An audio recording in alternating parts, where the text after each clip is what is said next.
All right, click the links to join channel here over at Subscribestar. So sometimes the story just kind of tells itself. There's a phrase about you got a jar and rocks at different sizes, and if you put in the small rocks first, there's not room for the big rocks, so you have to put in the big rocks first, and then the small rocks fill in the space around the big rocks.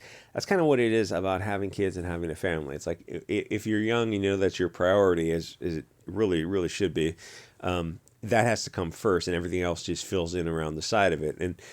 This quote, she says, the saddest thing for a girl to do is dumb herself down for a guy. Really, that translation to do is the saddest thing for anyone to do is to not be themselves around someone, which is true. But she's single at 33, so you have to look at someone giving you the advice and realize, like, oh, I really don't want to take advice from this person because they're 33, no kids, cats, and witchcraft, and guys are trolling her so hard on Twitter, and people fall for it. Like they throw the bait out there, and like these angry blue-haired younger women or cat ladies, they just can't help themselves by taking that bait. And if you're on Twitter for any kind of commercial purpose, you pretty much have to get that blue check mark because they're prioritized now. So for $100 a year, it's just the cost of doing business, whether you're selling a product or you're selling yourself in a social media type of setting. For me, I use Gab because it's kind of better for this sort of stuff. So the left-wing kids are outraged by the thought of having to pay $8, but their posts are just not getting the visibility. So eventually, some of them are slowly giving in because they realize, like, yeah, a lot of them are also doing social media. It's like the point of social media is to get your voice heard. You just have to pay that $8. So Emma Watson had a birthday and was babbling about mentally ill cat ladies, crystal energy nonsense, the return of Saturn, because she had a witches coven. It's 2023. Witches are cringe. Astrology is even more cringe. Sorry if you're fans of that. I mean, you like take physics 101 and you learn the power of like what effect massive objects have on space-time curvature distortion. You look at something like, so Saturn, it's I don't know, 1 billion kilometers away. So what effect does that have on Earth? You're like, very, very little. I think like the person standing next to you might have a similar warp in the space-time field because that's how far away Saturn is, even though it is pretty massive. Anyway, so as it turns out, nature abhors a vacuum. If you don't have a religion, whether it's Christian or Euro-pagan, then you'll find something. And it's like, I don't know if it's in the human psyche a need for the search for a higher power. I think that's part of it.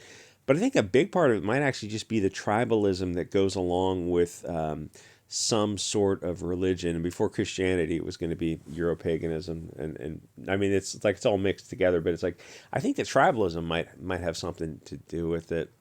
Anyway, but what these globalists are pushing is this Bolshevik found family concept. They absolutely do not want Christians or Euro-pagans forming communities, because those are more tribal, and the Euro ones are literally blood tribe. But there are base versions of Christianity also, which are slowly making a comeback, which is nice to see, even if it's just for the point of trolling the left, which is very, very enjoyable. They want people I mean, that's really the only point of getting on Twitter is to troll people. They want people getting involved in this ephemeral nonsense, stuff that has no in-group preferences, no continuity. It's all a meaningless distraction. There's no future in witches or witches type of anything. It's a distraction to keep women away from seeing the Matrix and Puppet Masters. It's like just Kardashian level type of distraction, or TV in general. Back when people used to watch TV, I don't know if they still do. Men probably use watching sports ball on TV, which is equally stupid. It's all stupid. Anything that acts as a distraction is evil. Hey, Antifa kids, go protest in the street. Oh, okay. What are we protesting? We don't know. What are we accomplishing? I mean, how do we know when we get there? Probably the Soros goal of dismantling the state-level police and bringing in a centralized federal police state. Yeah, Antifa's working for the bankers. They're really raging against the machine there. So they absolutely want women like Emma Watson to be single and distracted with the wealthy version of bread and circuses. Chelsea Handler talks about all this nonsense that wealthy women get involved in when they don't have kids. In her books. She wrote one, I think it was called "You Gotta Be Kidding Me" as a travelogue, which is very funny books, but it's sad because you look at her, you're like, so you're kind of smart and funny. You didn't want to like pass those genes on to somebody? I mean, like, you're a very successful woman. It's like you had time in your 20s and 30s to have a kid or a couple kids. It's like you don't want to pass those genes on. Kind of weird. Like, you're legitimately a funny chick, and humor's rooted in a type of intelligence at least, and like you just didn't want to pass those on. It's like I kind of hate people like that a little bit. Anyway, if you're comparing traveling, I mean, like more than a little bit, to be honest. If you're comparing traveling to Africa for a photo safari to having grandkids, you're going to hit 40 or 50 and wonder why you got brainwashed to not thinking having a family was a good idea. And go, not everyone. And some people are yeah.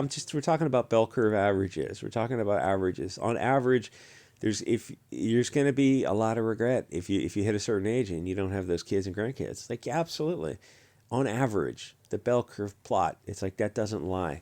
I mean, you see what they can brainwash people to do, like the stuff they're brainwashing kids to do right now. I mean, they're doing stuff to like 15. One was I'm losing my voice.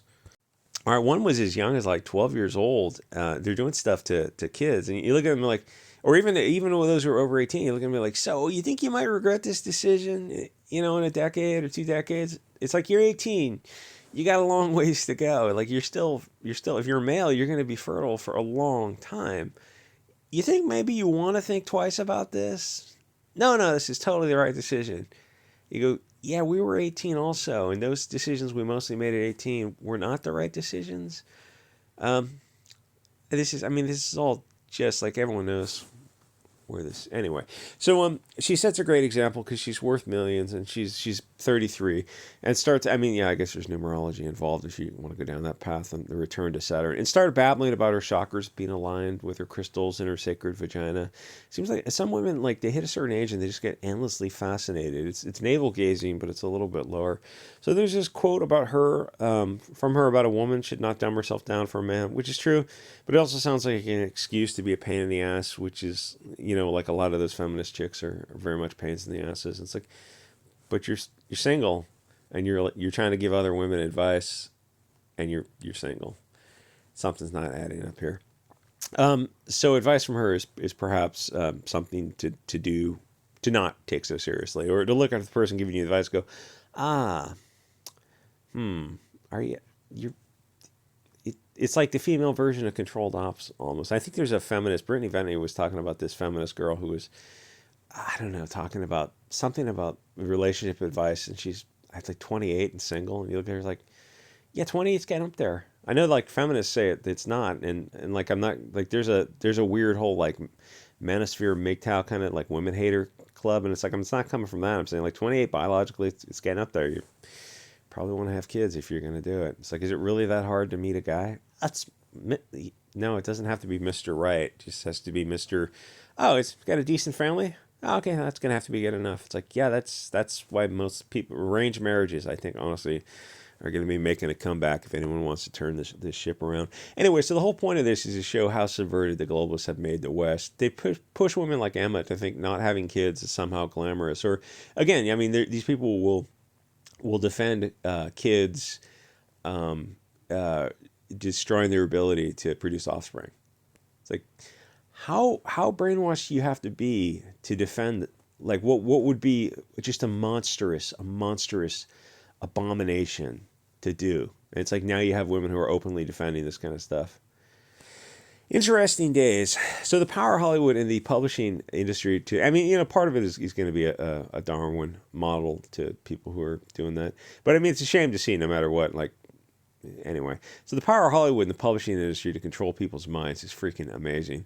When some trad life type of people pop up on Twitter, the homeschooling crew, the blue-haired cat ladies jump in and they lose their minds. Anytime they see happy white families, they go crazy.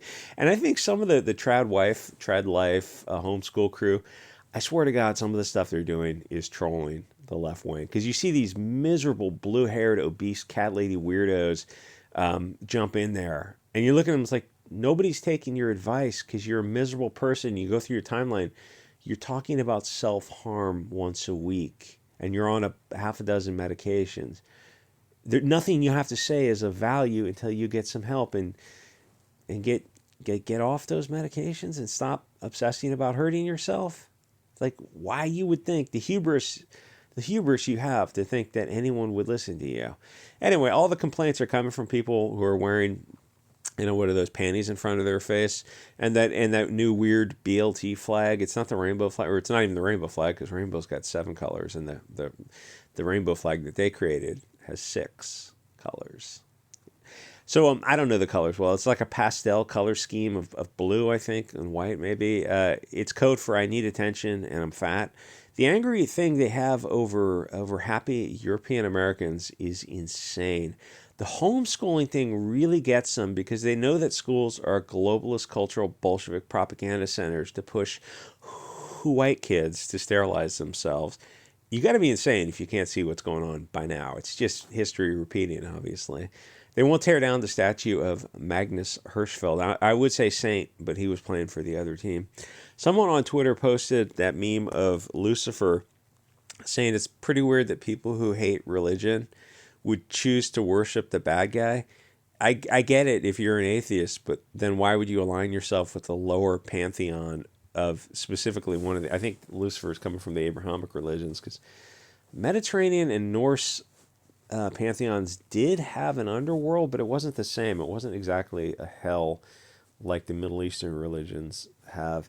And I always kind of looked at that, like the Satanist, the witchcraft stuff. It's like, why would you align yourself with either the bad guy or the losing team, depending on how you want to look at it? And I have actually read a theory that, like, the inversion of this Lucifer theory. It's interesting, but a lot of this stuff just feels like edgy high school kids who just want to focus on being edgy. It's like, you're 33. You should have grandkids by now. I mean, technically, I think you could have grandkids by 33, right? But I mean, like 33, and you're talking about, like, I'm surfing and I'm learning horseback. So it's like, those are all distraction events to keep you away from the ultimate reality. It's sad to see people like this. It's like, so you don't want to pass those genes on. You just want to go surfing and go on a photo safari to Africa with your other single girlfriends. That's kind of weird. Anyway, like, comment, subscribe. I'll see you guys on the next episode.